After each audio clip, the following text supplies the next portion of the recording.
रामखण्डं मनोपम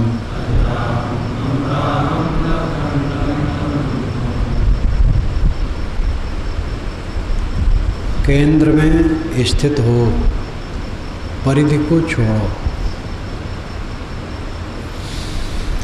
आपका अस्तित्व आपका केंद्र है, मन परिधि है, परिधि चक्कर। जैसे ये सभागार है, ये सभागार केंद्र है और इसके चारों तरफ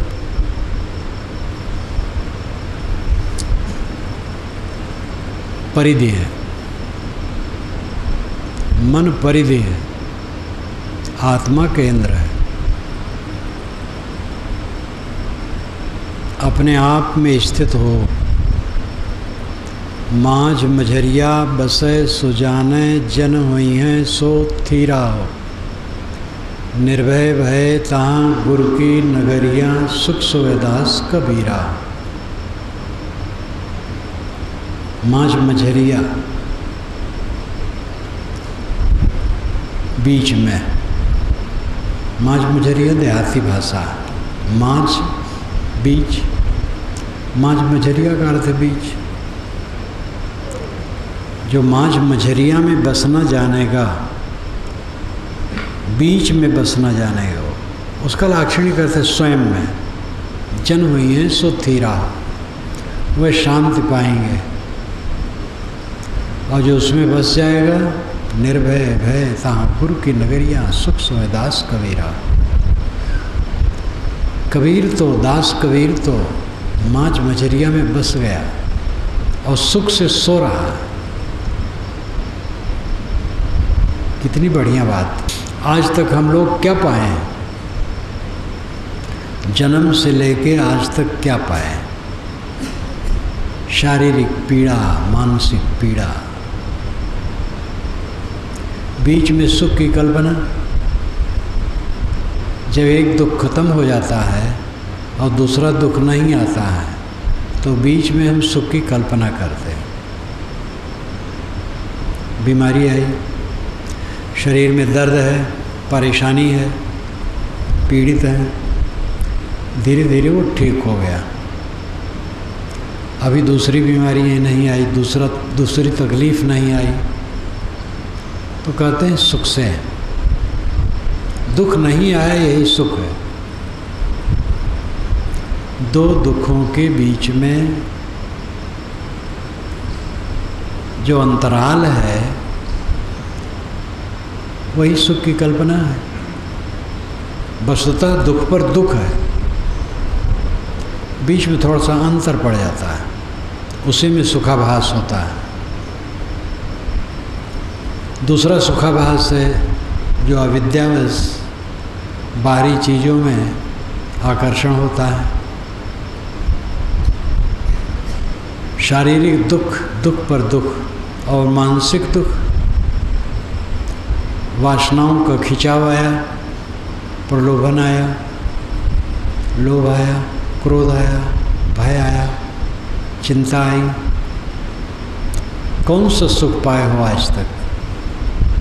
लोगों के बीच में तनाव, वो सब अपना रोग है बनाया।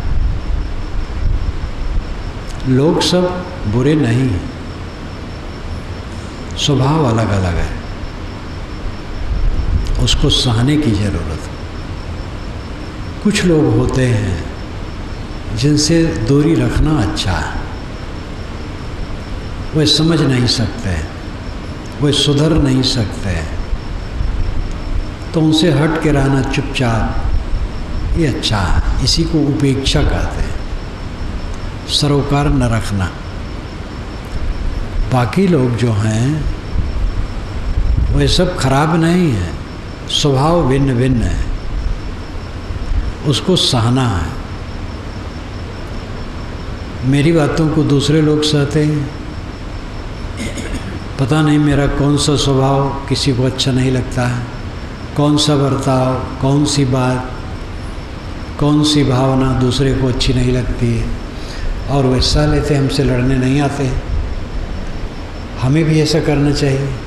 हमें भी सहना चाहिए, हमें भी नहीं लड़ना चाहिए।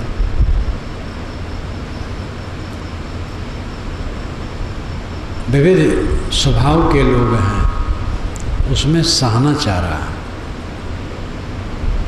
प्रलोभन आता है, वो भ्रम है, उसको दूर करना जरूरी है। आज तक जो मिला है दुख मिला है। सुख में कदम रखो, ऐसा प्रयास करो। सेल्फ को छोड़कर, खुद को छोड़कर, स्वयं को छोड़कर कहीं सुख नहीं। दुनिया के सभी संतों ने और सभी काल के संतों ने इस पर हस्ताक्षर किया है। झेन फल्स, झेन बोन्स नाम की एक पुस्तक जो चीन के संबंध में लिखी गई। झेन, ये ध्यान समझ लो, और फर्स्ट बोन्स मांस और हड्डी, यानी सार तत्व। तो उसमें छोटी छोटी कहानियाँ हैं, रोचक भी हैं, शिक्षाप्रद भी हैं। एक रोचक कहानी, एक स्कूल में मास्टर दोपहर को सो जाते थे। तो बच्चों ने कहा, गुरुजी आप दोपहर में सो क्यों जाते हैं? तो कहा, बेटे जो महात्मा मर चुके हैं, देवलोक में हैं, उनसे जाके मिलता हूँ, उनके दर्शन करता हूँ, उनसे बात करता हूँ, बड़ा आनंद आता है। क्या अच्छा? तो बच्चे भी दोपहर में सोने लगे। एक दिन मास्टर ने देखा, डांटा, तुम लोग सोते क्यों हो दोपहर में? बच्चे जगे, कहे, गुरुजी हम लोग दिवंगत महात्माओं से स्वर्गलोक में मिलने जाते हैं और वहाँ जाकर के उनके दर्शन करते हैं, बातचीत करते हैं, बड़ा आनंद आता है। कि तुम लोग झूठ कहते हो, बताओ वहाँ जाते हो कौन मिलता है, क्या बात होती है? बच्चों ने कहा, जब हम वहाँ गए तो संतों से पूछे, हमारे मास्टर साहब यहाँ रोज़ आते हैं, कुछ कहते हैं? तो उन्होंने कहा, कोई मास्टर यहाँ नहीं आता है। तब बेचारे मास्टर साहब बहुत परेशान हुए, तो समझ गए मेरा उत्तर हो गया। ऐसे चुटकुले भी हैं। एक आदमी बैल खोजने निकला, बैल नहीं मिला। घासों में उसने बैल खोजा, नदियों के किनारे खोजा, पर्वतों पर खोजा, चारों तरफ खोजा, बैल नहीं मिला। लौट आया, क्योंकि बैल तो खोया ही नहीं था। सेल्फ की तरफ लौटना है, बाहर खोजने की ज़रूरत नहीं है। छोटे छोटे सूक्त हैं और उस पर थोड़ी सी टिप्पणी है। फिर और खोजा तो उसके पदचिन्ह बालू पर देखे, पत्तों पर देखे, और जगह देखे, और जगह देखे, खोजते गए। खोजते खोजते मिल गया, उस पर बैठ लिया, बंसी बजाते हुए चला, सफल हो गया। अब लाया, अपने घर में छप्पर के नीचे बांध दिया और स्वयं दरवाजे पर जमीन में निश्चिंत बैठा, आनंद से बैठा। ये रूपक दिया गया। हम अपने को खोजने को चलते हैं और हम कहीं बाहर अपने को नहीं पाते हैं। लौट करके अपनी तरफ मुड़ते हैं, फिर मिल जाता है, फिर चैन की बंसी बजती है और फिर निश्चिंत हो करके अपने दरवाजे पर बैठ जाते हैं। माँझ मुजरिया बसे सुजाने जन वही हैं सो थीरा। अपने घर में बस न जानो, हम तो कबहु न निज घर आए। एक गीत है। हम अपने घर में रहते नहीं, बाहर भटकते हैं। अपना घर छोड़ के घुरबिनिया की आदत है। घुरबिनिया, घूर पर अन्न के दाने बीनना। एक सम्राट विक्षिप्त हो गया था तो घूर पर दाने बीन बीन के खाता था। आप सम्राट हैं, आप जो दाने बीन के खाते हैं जगह जगह, आपका तौहीन है उसमें, आप अपनी तौहीन करते हैं। ये दाने बीन के न खाएं, आप सम्राट हैं, कहीं न ललचाएं। हम अपने पूर्व जीवन को देखें, जहाँ हम ललचाए वहाँ क्या पाए। जिनमें ललचाए वो स्थिर नहीं है, पाने के बाद फिर भूसी ठहरी। बड़े बड़े ऐश्वर्य पाने वाले अंत में बिलबिलाते हैं। IAS अफसर मिलते हैं, कमिश्नर मिलते हैं, कलेक्टर मिलते हैं, और उनकी मानसिक पीड़ा को देखा जाता है जब, तो लगता है कि इनके प्रति सामान्य युवकों का आकर्षण कैसा होगा कि मैं भी कलेक्टर होता, कमिश्नर होता। लेकिन वो पीड़ित हैं। दुनिया का ऐश्वर्य पा करके और उसमें एकात्म होकर कोई सुखी नहीं हुआ है। जितना ऐश्वर्य जुड़ता है और जितना हम उसमें एकात्म होते हैं उतनी तकलीफ पड़ती है। सदैव उससे तटस्थ रखना ये समझदारी है। ऐश्वर्य सबके पास होता है। एक झोपड़ी का ऐश्वर्य, मकान का ऐश्वर्य है, महल का ऐश्वर्य है, ऐश्वर्य सब जगह है।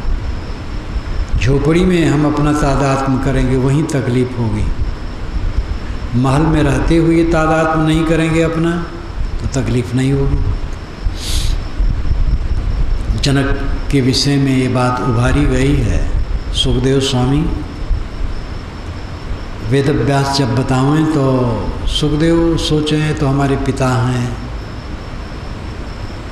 उनको संतोष नहीं हो तो जनक के पास आए तो वहाँ जो उन्होंने कहा तो कहा तो मेरे पिता भी कहते तो यही सच है, तो संतोष हो गया। ऐसे कपिल के विषय में कहानी आती है। कपिल जो ज्ञान के महासमर्थ पुरुष हुए हैं, कपिल के मूल विचारों से पारक सिद्धांत बिल्कुल मिलता है। पुरुष नाना है, प्रकृति अलग है। प्रकृति से निवृत्त होकर के पुरुष अपने स्वरूप में स्थित हो जाए, यही कल्याण है।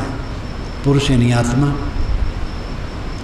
कपिल जी महाराज अपनी माँ को प्रकृति पुरुष का विवेक बताते थे तो सोचे तो मेरा बच्चा है, उनको बोध नहीं, तो घर छोड़ करके चल गए। काफ़ी दिनों के बाद लौटे, तब तक बड़ी बड़ी दाढ़ी, चेहरा बदल गया था, माँ और बूढ़ी हो गई थी। आए महात्मा, महात्मा का प्रेमी तो थी ही, और उसने सत्कार किया कि कोई महात्मा आए हैं। शाम को जब बैठी तो कहा महाराज जी हमारा लड़का बड़ा ज्ञानी था, पता नहीं कहाँ चला गया, तब से आया नहीं, आप मुझे ज्ञान दीजिए। तो उन्होंने बताया, ज्ञान दिया। तो कि यही तो मेरा लड़का भी कहता था। तो जब पक्का बोध हो गया तब उन्होंने कहा माता जी मैं ही आपका लड़का हूँ। कहे नहीं गुरुदेव, अब आप मेरे लड़के नहीं, आप मेरे गुरुदेव। ये त्रिचा में कहानी आती है, श्री पूर्ण साहब ने अपने त्रिचा में लिखा। तो जितने महापुरुष हैं सब ये बताए और सब तरफ से ध्वनन है। उसमें देखा झेन फलस झेन बोन्स में कि सेल्फ को खोजने हम निकले, अपने को खोजने बाहर निकले। बाहर नहीं खोजना, समझ गए, निश्चिंत हो गए। छोटे छोटे चित्र भी दिया है, बैल को ला करके घर के अंदर में बांध दिया, दरवाजे पर शांत बैठा है, सुखी हो गया, बैल मिल गया है। इसका मतलब यही है कि बोध हो गया, अब सुखी हो गया, अब पाना नहीं रहा। विषय और भगवान ये दोनों को पाना नहीं रहा। विषय पदार्थ हैं, भगवान भावना है, दोनों को पाना नहीं रहा। जो पाने वाला है वो अपने को पा गया। बाहर की पाई हुई चीज़ कहीं स्थिर रहती है, वो आती है और जाती है, चाहे इंद्रियों से प्राप्त करें चाहे भावनाओं से, वो दोनों खो जाएंगे। भावना है तो केवल भावना है, वस्तु है ही नहीं। पदार्थ तो वस्तु है, लेकिन पदार्थ भी रहने वाले नहीं हैं। जितने पदार्थ मिलते हैं सब खो जाते हैं। इसी शरीर में कितने कपड़े पहने और फटे, शरीर की अवस्थाएं गई, क्या रहा? सब भागा जा रहा है। जो भागा जा रहा है उसी को हम जबरदस्ती पकड़ने के चक्कर में पड़े, इसी से तकलीफ है। जो पकड़ना छोड़ देता है वो सुख से सोता है। पिंगला वेश्या की कहानी मिथिला की ही है। मिथिला में पिंगला नाम की वेश्या रहती थी नगर में, प्रसिद्ध वेश्या थी। रात में श्रृंगार करके दरवाजे पर बैठी, पुरुष की आशा में कोई ग्राहक आएगा, उधर कोई निकले फिर आगे चला जाए, उसको बड़ी निराशा हो। फिर कोई निकले, फिर वो आगे निकल गया। करते करते देखते देखते 12 बज गए रात के। 1 बज गया तो कभी 10 मिनट में कोई उधर से निकले फिर आगे निकल जाए। 1 बजने के बाद एकदम सन्नाटा हो गया। उसको बड़ी ग्लानि हुई, कोई ग्राहक नहीं आया। फाटक बंद कर लिया, अंदर गई, अपने को धिक्कारी। ये पुरुषों में क्या रखा है? हड्डी के ढांचे चल रहे हैं, अंदर में टट्टी और पेशाब की थैलियाँ लटकी हैं, गीला चाम लपेटा है, थूक, पेशाब, पसीना से लथपथ है। वे स्वयं तृष्णा में जल रहे हैं। इनसे तो क्या पाएगी? अभी तक क्या पाई? खूब उसने धिक्कारा, बुद्धिमान थे, खूब धिक्कारा और व्रत लिया। अब आज से किसी पुरुष से संबंध नहीं। बोर्ड बाहर लगवा दिया। राजा को सूचना दे दी गई। राजा ने पहरा बैठा दिया, कोई उसको मत छेड़े। पिंगला साधना परायण हो गई। आशा ही परमम दुखम नैराश्यम परमम सुखम, यथा संचिद्ध कांताशाम सुखम सुस्वापि पिंगला। आशा ही परम दुख है। आशा का परित्याग कर देना परम सुख है। पिंगला ने जब पुरुष की कामना का त्याग कर दिया तो सुख से सोई। ये कहानी है, श्रीमद् भागवत में आती है। मिथिला के विषय में चित्रित किया गया, मिथिला नगरी की यह घटना। हमारे अंदर में जो मांग है वो मांग हमें दरिद्र बनाती है। हम दरिद्र बने भटकते हैं और ये दरिद्रता वस्तुओं से कभी समाप्त नहीं होगी। सहज जीवन सबका चलता रहता है। अधिक की लालसा ही पाप है। कम और अधिक लोगों के पास वस्तुएं होती हैं, ये उनका प्रारब्ध और परिश्रम है जो कभी भी बराबर नहीं हो सकता। ये विषमता रहेगी, लेकिन सबका गुजर होता है। जिनके पास ज़्यादा है वे कुंतल 2 कुंतल नहीं खाते, और जिनके पास कम है वो भूखों नहीं मरते। धनी का अर्थ क्या है? अतिरिक्त वस्तुएं उनके पास हैं। धनी कोई ज़्यादा खाता है, बाकी लोग धनी नहीं कहलाते हैं, लेकिन खाते हैं सब। इसलिए कभी भी दूसरे की तुलना में न पड़े। जो अपने पास से बहुत है, बहुत की चेष्टा करना ही पाप करना है। क्योंकि बहुत की चेष्टा होगी तो मन की दरिद्रता शुरू हो जाएगी, दुख। उसके बाद जितनी लालसा बढ़ेगी उतना वो नाजायज काम करना शुरू करेगा, और करते करते वो बहुत नाजायज कर डालेगा, फिर दुख पैदा होगा। जहाँ अधिक धन इकट्ठा हो जाता है, अगर धर्म का पालन वहाँ नहीं हुआ तो भयंकर उत्पात शुरू होता है और महापाप शुरू होता है। धन पर धर्म का नियंत्रण होना चाहिए। तेज घोड़ा पर बैठना, संभाल न पाना तो उठा के पटकेगा। धन, विद्या, पद, अधिकार, ऐश्वर्य, जो कुछ भी है, ये जितना हमें मिलेगा, और अगर हम अपने को जीत के नहीं रहेंगे तो उसी द्वारा हम रौंदे जाएंगे, और सब अपनी अपनी करनी से ही रौंदे जा रहे हैं। कोई दूसरा किसी को रौंद नहीं सकता। कोई कट कह दे हमें तो उससे क्या फर्क पड़ेगा? अपमान कर दे, हाथ पकड़ करके उठा दे, उससे भी क्या फर्क पड़ेगा? उठा दे, उठ के वहाँ बैठ जाए।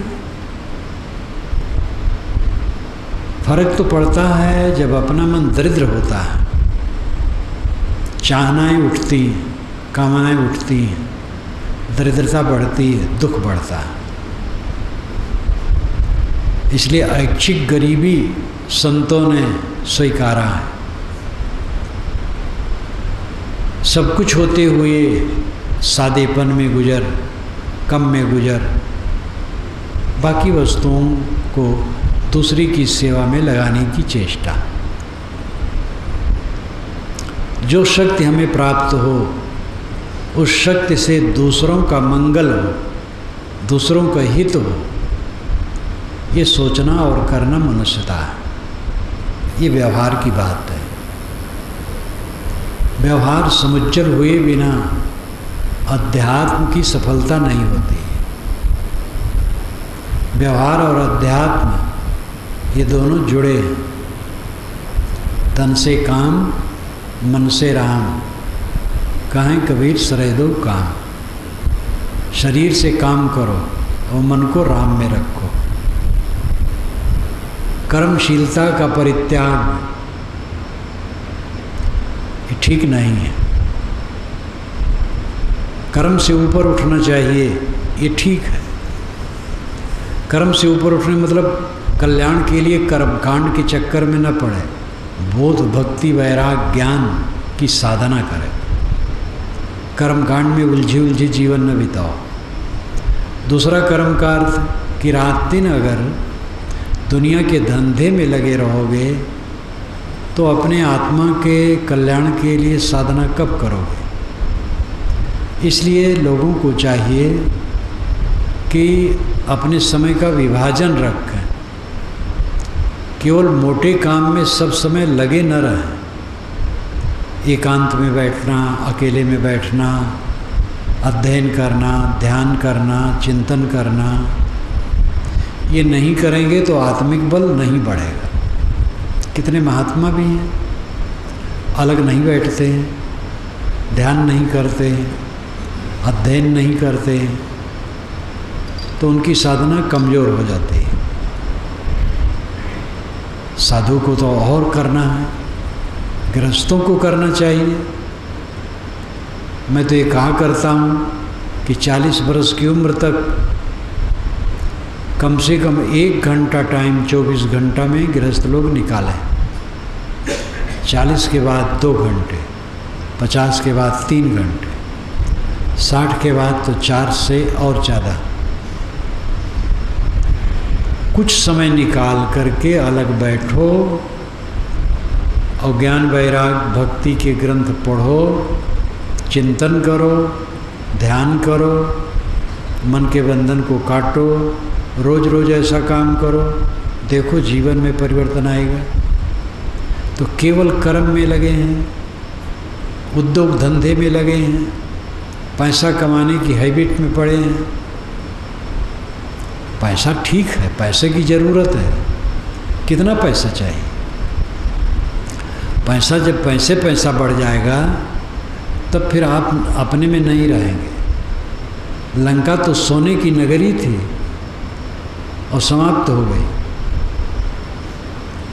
उसी के सामने सब खाक। न तो सोने की नगरी थी न खाक हो गई। रूपक है, सोने कहीं नगर होता है। और हनुमान जी जला दिए, बस सब शहर भर जल गया, सब लोग बैठे रह गए, कोई बुझाया नहीं। वो तो वाल्मीकि रामायण में आता है कि सीता जी से हनुमान जी मिलते हैं और मिल करके बात हो जाती है, तब उत्तर दिशा को चल पड़ते हैं। उसके बाद फिर प्रक्षेप जोड़ा गया कि वे रुक गए हैं और उत्पात करते हैं बाग में, फिर पकड़े जाते हैं, रावण के सामने लाए जाते हैं, तो दंड देने की बात आती है, तो उनके पूंछ में कपड़ा लपेट करके तेल डुबो करके जला दिया जाता है, तो कूद कूद करके पूरी लंका जला देते हैं। तो ये सब बातें तो कथन है, कहावत है, लेकिन बात यह है, उसमें उपदेश यह है कि सोने की लंका उसी के सामने खाक हो गई। न सोने की लंका थी न खाक हुई। अर्थ है कि जो हमें ऐश्वर्य मिलता है वो खाक होना है, वो रहना नहीं है। इसलिए अपना मन ऐश्वर्य में न रखे, अपना मन आत्मा राम में रखे, अपने को संभाले, अपने को हम बाहर फैला रखें। बाहर मालटाल समझते हैं, मालटाल कहीं नहीं, पूरा संसार माटी है और कुछ नहीं, केवल माटी, और कुछ दिन में माटी होके रह जाएगा। अभी हम समझ नहीं पाते हैं और तब समझ करके कोई फायदा नहीं होगा। कहीं कबीर जब चली हो जिज्ञासा तोरी, जब सब तोड़ ताड़ करके चल दोगे तब क्या करोगे? आज ही करो, आज ही समझो, आज ही अपने को संभालो। प्रकृति मूल है जड़ तत्वों का, उसी में से सारे पदार्थ निकलते हैं और उसी में फिर लौट के समाते हैं। ये कारण कार्य का प्रवाह अनादिकाल से चल रहा है, ये ऑटोमेटिक है, इसको कोई करता नहीं बैठ करके। हर जगह तो भगवान की कल्पना कर ली जाती, भगवान पानी बरसाता है, जब पानी नहीं बरसता है, सूखा पड़ जाता है, तो लोग कीर्तन करते हैं, नमाज जोर से पढ़ते हैं, हवन करते हैं। ये अंधविश्वास है। पानी बरसने के कारण जितने हैं वो प्राकृतिक हैं, जड़ हैं, उनमें कोई ज्ञान नहीं है। आपके हवन करने से पानी बरसने में कोई कारण नहीं उत्पन्न कर सकती है, आपका हवन नहीं कर सकता ये सब। आपकी प्रार्थना पानी बरसाने में कोई कारण नहीं बन सकती है। आपका उपवास, एक संत उपवास थे 12 दिनों तक कि पानी बरसे, फिर मेरा उनका संयुक्त कार्यक्रम था, तो मैंने कहा प्रवचन में कि महात्मा के उपवास रहने से पानी नहीं बरसेगा।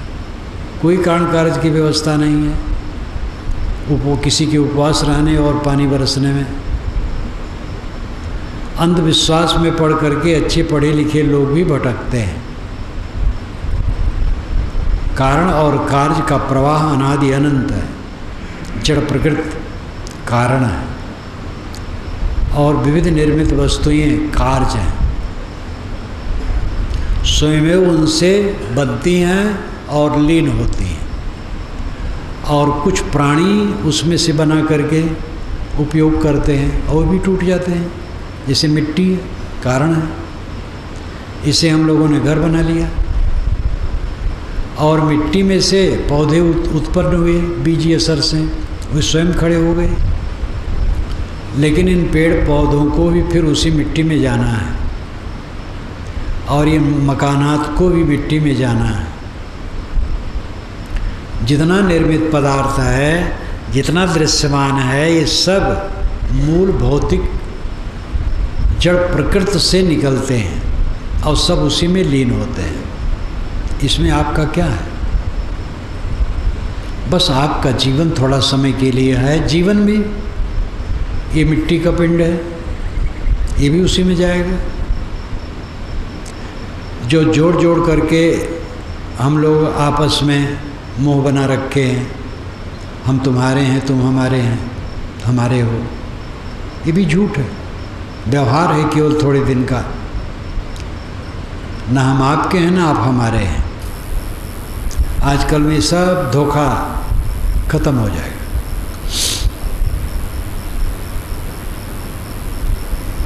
तथ्य को समझो,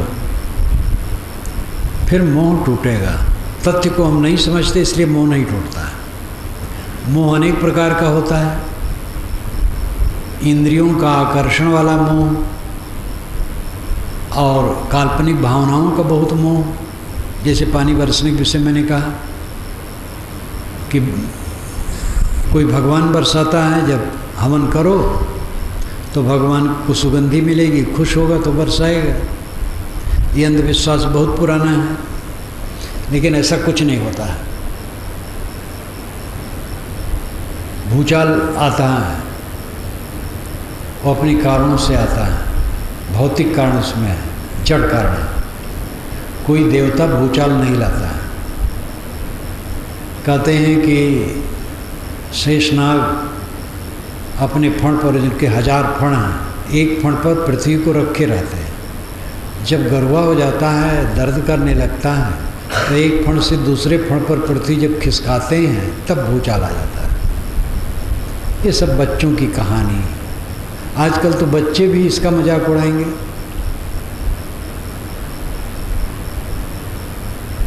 तो ये सब अंधविश्वास है। 6 ऋतुओं का परिवर्तन होता है। कौन परिवर्तन करता है? सूरज अपनी जगह पर गति करता है। पृथ्वी 24 घंटे में निरंतर घूम जाती है और पृथ्वी घूमते घूमते सूरज के चारों तरफ 12 महीने में चक्कर लगाती है। उसमें 6 ऋतुओं का परिवर्तन होता है। और जो निरंतर प्रतिदिन की बात है, उसमें रात दिन का परिवर्तन होता है। तो सब भौतिक पदार्थों के ये चक्कर है, जड़ पदार्थों का है। इसमें कोई भगवान और देवता और परमात्मा और ईश्वर बैठा कर रहा है, ये घोर अंधविश्वास है। नदी की धारा बहती, उसको कोई ढकेलता नहीं, उसका अपना प्रवाह है। हवा चलती, जोर से पूर्वी हवा चल रही है, तो पूरब जा करके कोई भगवान हवा को ठेल नहीं रहा है जोर से। वो प्रकृति के नियमों का दाब है। इन सब बातों को तो आज स्कूलों में, कॉलेजों में पढ़ाया जाता है। लेकिन आश्चर्य तो यह है कि पढ़ाने वाले स्वयं अंधविश्वास में लटके रहते हैं। पानी नहीं बरस रहा होता है, धान सूखा रहा है। प्रोफेसर जो कॉलेज में लेक्चर देता है कि पानी बरसने के सारे कारण जड़ हैं, वो भी घर में कहता पता नहीं भगवान क्यों नाखून से पानी नहीं बरस रहा। अच्छे अच्छे इंजीनियर को तो पदार्थ विज्ञानी होना चाहिए। एक इंजीनियर ने कहा कि मेरी मूर्ति ने दूध पी लिया। अहमदाबाद में मैं था, एक प्रसिद्ध मंदिर में घुमाने के लिए ले जाया गया था। तो हम लोगों को घुमाने के लिए स्पेशल रूप में एक इंजीनियर आया था, नौजवान था। तो एक मूर्ति के सामने ले गया तो कहा महाराज इसने दूध पिया। मैंने कहा पत्थर की मूर्ति दूध पिएगी? तो चुप हो गया। जानबूझ करके धोखा देते हैं, अनजान में धोखा देते हैं। कैसा भटका संसार है। और ये पढ़े लिखे लोग जिनकी बुद्धि विपरीत है भयंकर खतरनाक है। आजकल टीबी भयंकर बीमारी है।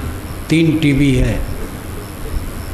एक टीबी जो रोग है शरीर का, उसकी चिकित्सा हो जाती है।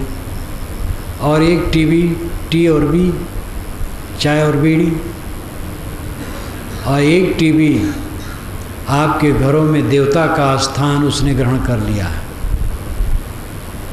बड़े बढ़िया आसन पर विराजमान है और पर्दे से ढका है। और आए पर्दा खोले, चलाए, बस सब चिपके हैं उसी की उपासना में। और सुनता हूँ कि इसी उटपटांग बातें, चमत्कारी बातें, अलौकिक बातें उसमें फैलाई जा रही हैं। भूत प्रेत, जादू टोना, जंतर मंतर, सिद्धि, अलौकिकता, और ये सब बदमाशी है। भूत प्रेत नाम की कोई चीज़ कहीं नहीं है। झाड़ फूक से कुछ नहीं होता है। वो मनोवैज्ञानिक प्रभाव है। भूत लगा है तो झाड़ दिया तो अच्छा हो गया, वो सोचा भूत उतर गया, मनोवैज्ञानिक प्रभाव है।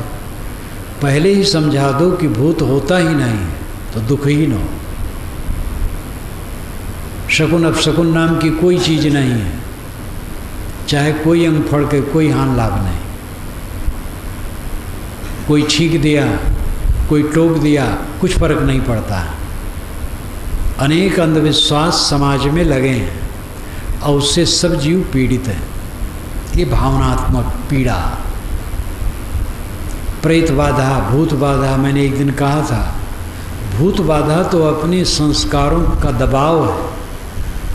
जो भूतकाल में हमारे जीवन में घटनाएं घटी हैं, अनुकूल प्रतिकूल, उसको तूल दे करके हमने अपने ऊपर ओढ़ लिया है और उससे, उसके दबाव से हम पीड़ित रहते हैं। उसको हटा दें। और जो भूत जानवर हम लोग मान रखे हैं वो झूठ है। अनेक अंधविश्वासों से आदमी ग्रसित है। हर आदमी अभावग्रस्त है और रिद्धि सिद्धि देने वाले उनको मूर्ख बनाते हैं। ये रिद्धि सिद्धि मिल जाएगी, महात्मा पहुँचे हुए हैं, यंत्र कर देंगे, मंत्र कर देंगे, आशीर्वाद दे देंगे, सब सिद्ध हो जाएगा। और महात्मा स्वयं बीमार पड़ जाते हैं, महात्मा स्वयं बूढ़े हो जाते हैं। जिनको अलौकिक और सिद्ध महात्मा लोग माने, जब वे जर्जर हो गए थे तो 2 आदमी उनके हाथ पकड़ करके टिकाते थे। अगर वे जो कुछ भी चाहें कर देते तो तुरंत हाथ फड़फड़ाते और 22 बरस के जवान हो जाते। क्यों नहीं हुए? धर्म के नाम पर बड़ी बड़ी बदमाशियां चलती हैं। सारी अलौकिकताएं, सारे चमत्कार धूर्त और मूर्ख के बीच में चलते हैं। धूर्त भटकाता है, मूर्ख भटकते।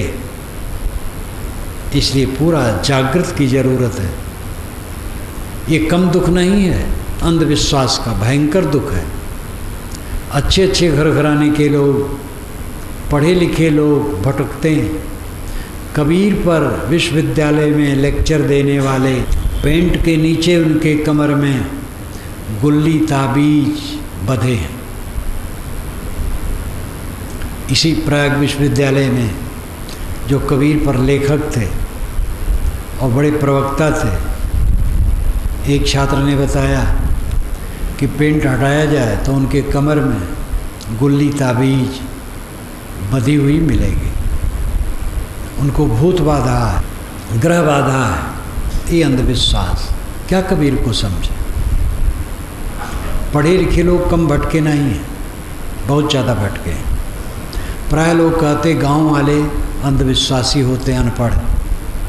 ये शहर वाले बहुत पढ़े लिखे घोर अंधविश्वासी होते हैं, खूब भटकाने वाले और भटकने वाले होते हैं। और दोनों में विवेकी भी होते हैं। गांव के लोग, अनपढ़ लोग, अथवा शहर या कहीं के भी पढ़े लिखे लोग विवेकी भी होते हैं उनमें।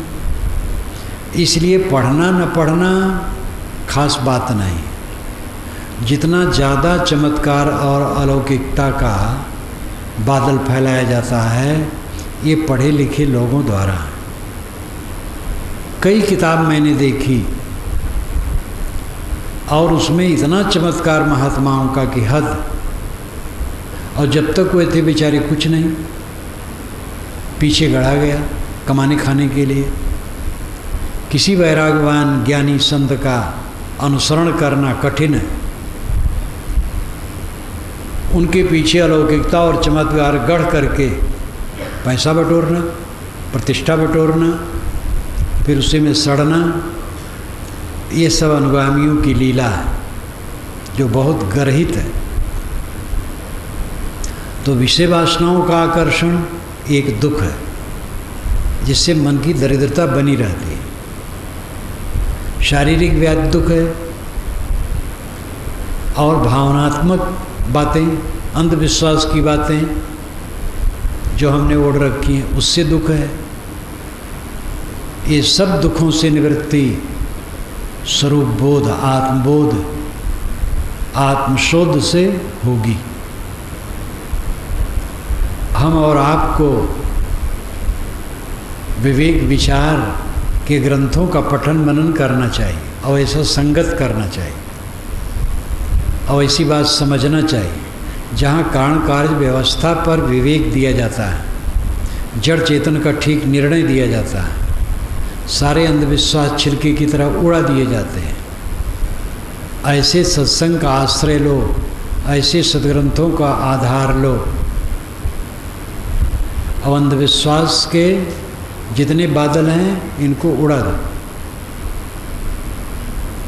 आपको तकलीफ देने वाला दुनिया में कोई नहीं, न कोई भगवान, न कोई शैतान, न कोई देवता, न कोई दानव, और दूसरे मनुष्य भी आपको कोई दुख देने वाला नहीं। जिसकी रुचि विभिन्न है वो कुछ कह सकता है बस। कभी कोई चीज़ छीन ले, कटु कह दे, ऐसा भी हो सकता है, कभी आ जाता है। कभी कोई किसी को मारे, ऐसा कम चांस पड़ता है। निरर्थक कोई किसी को मारता नहीं। तो दूसरे मनुष्यों से भी कोई भय की जरूरत नहीं है। हमारा वैरी हमारे लिए कोई राक्षस नहीं है। लाओ त्से ने कहा है, हमारा शत्रु राक्षस नहीं है। हम क्यों भयभीत हैं? शत्रु कोई है ही नहीं।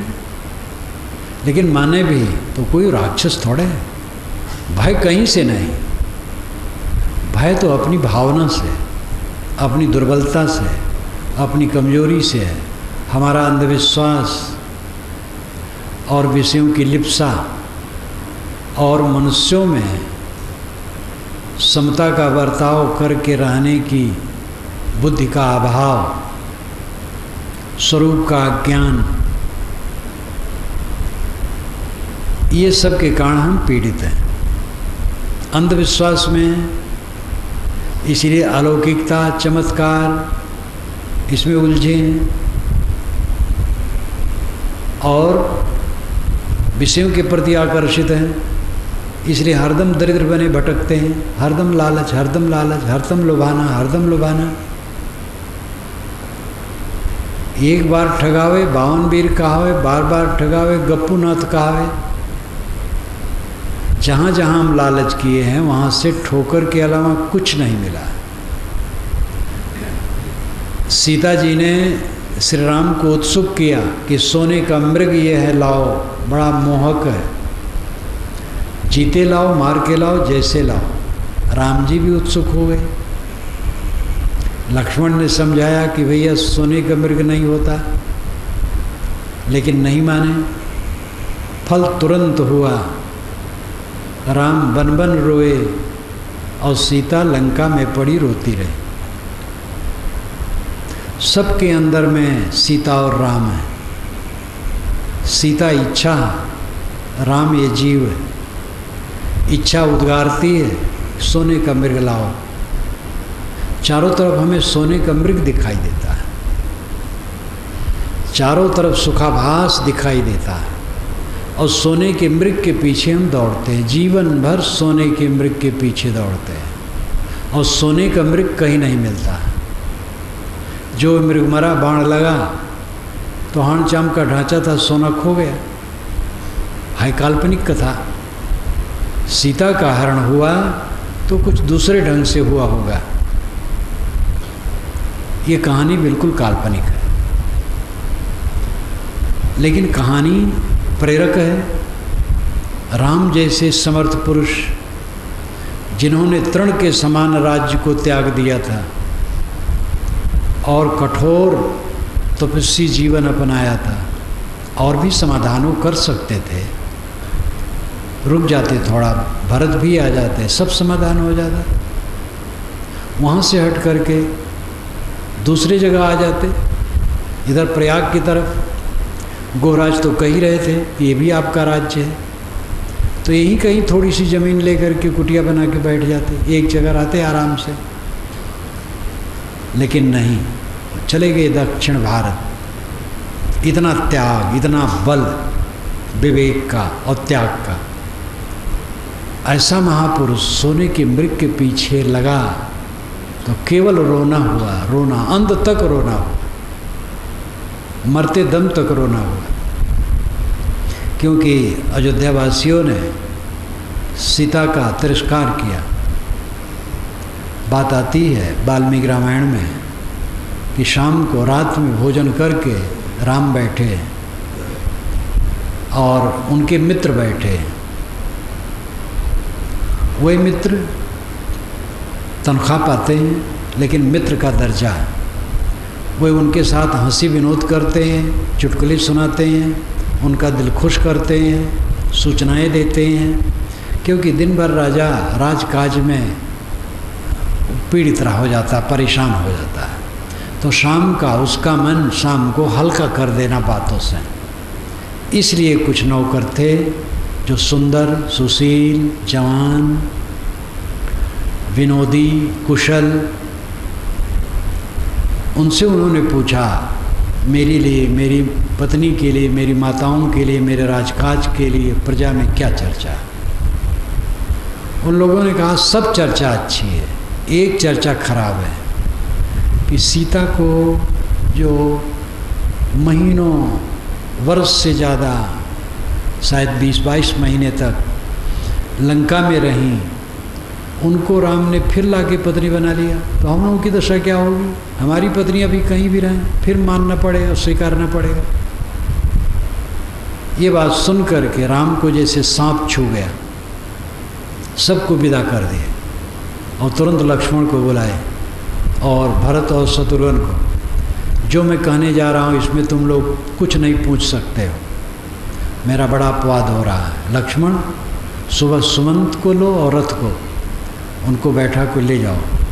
वे कहती थी कि ऋषियों के आश्रम में थोड़ा घूमने की इच्छा है, एक रात रहने की इच्छा है, ऋषियों की पत्नियों को कुछ देने की इच्छा है, तो कह दो इसीलिए ले जा रहे हैं। गंगा पार ले जाना, तो वाल्मीकि के आश्रम के वन में छोड़ देना और बता देना कि अपवाद के डर से राम ने तुम्हें त्याग दिया। ये हुआ महाद्रावक, महादुख। फिर उन्होंने अश्वमेध यज्ञ किया एक अंत में नैमिषारण्य क्षेत्र में, लखनऊ के उत्तर गोमती तट पर, और वहाँ पर सभी लोग आए, वाल्मीकि भी आए, सीता जी भी आई थी। जब राम पता पाए तो सभा में सीता बुलाई गई, तो राम ने कहा कि सीता पतिव्रता हैं तो उसको सिद्ध करें। सीता जी ने कहा पृथ्वी माँ जगह दे, जगह पृथ्वी फट गई, वह उसमें चली गई। संदेही पुरुष के गाल पर थप्पड़ लग गया। तो जीवन भर दोनों को तकलीफ हुई, सोने के मृग के पीछे। ये इसका सार उपदेश है। कहानी में कितनी कहानी है, कितनी घटना है, इसका पता लगाना मुश्किल है। लेकिन राम सीता जैसे उच्च महापुरुष और महानारी के संबंध में ये बात आती है कि सोने के मृग के भ्रम में पड़ करके जीवन भर दुख पाए।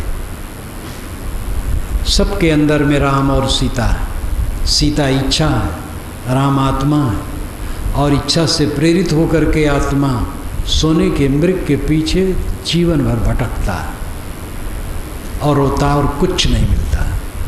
सोने का मृग है ही नहीं। हिरण्मयन पात्रेण सत्य शापितम मुखम तत्वम पूषण पावरण सत्य धर्माय दृष्टे, ये वेद का मंत्र है।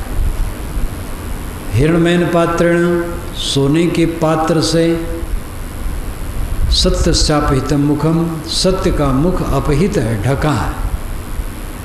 तत्वम पूषण पावरण, अपूषण ज्ञान विज्ञान का पोषण करने वाला आत्मा, तत्वम अपावरण, उसको तो हटा दे। क्यों हटा दे? सत्य धर्माय दृष्टे, सत्य और धर्म के दर्शन के लिए। ये वैदिक ऋषि भी कहते हैं सत्य सोने के बर्तन से ढका है। सोने जैसे बर्तन, हिरण्मयन, सोने जैसे चमकते हुए बर्तन से ढका, सोना है नहीं। देखत सोना लगे सकल जग कांच है, अरे हाँ पलटू जीवन कहिए झूठ तो मरना साँच है। संतों ने एक एक हथौड़ा मारा है, ऋषियों ने, पीरों ने, महापुरुषों ने, पुराने संतों ने क्या नहीं कहा? झूठे सुख को सुख कहे, मानत है मनमोद, जगत चबैना काल का कुछ मुख में कुछ गोद। साहब कहते झूठे सुख को सुख कहता है, खुश होता है। जगत तो काल का चबैना है। हमारे चित्त का आकर्षण बाहरी यही दरिद्रता पैदा करता है। इस दरिद्रता से मुक्त हो तब अपने केंद्र में स्थित होगे। माँझ मझरिया वसे सुजाने जन हुई हैं सो थीरा हो, निर्भय भय तहाँ गुरु की नगरियाँ सुख सोए दास कबीरा। जिसके चित्त का आकर्षण सारा मिट जाता है, सारा संसार केवल मिट्टी दिखाई देता है। वो अपने आत्मा को निकाल लेता है इन सब से और अपने घर में निवास करता है। नित पारक प्रकाश जो सोई निज घर जान, जो पारक प्रकाश है, ज्ञान का उजाला है, आपकी अंतर ज्योति है, वही अपना घर है।